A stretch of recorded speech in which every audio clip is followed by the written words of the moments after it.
Hello guys, in this video I'm going to show you how to reset a Chromebook without login. So there are two methods available. So first method is Powerwash from the login screen.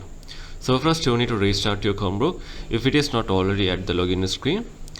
At the login screen, once you restart it, you don't need to sign in. Press and hold Ctrl, Alt, Shift and R together. Then your dialog will be appear and select the restart option. From that, when prompt is appeared, click the power wash option and then tap on continue. The Chromebook will factory reset. Follow the instruction to complete the power wash. All local data and account will be erased. Anything stored in the Google Drive will be remaining safe. If you can't access the login screen or above method is not working, you have to do the hard reset via the recovery mode. First, you need to turn off your Chromebook completely. Press and hold ESC and refresh key on your keyboard. Then tap the power button. Keep holding ESC refresh until you see the recovery screen.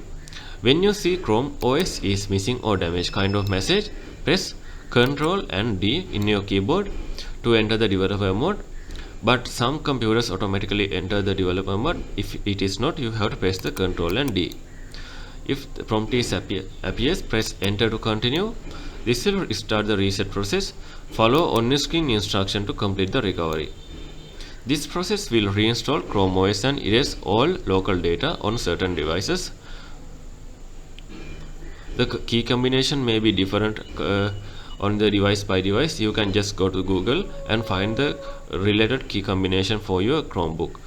And if you think this video is helpful, please consider subscribe and liking this video.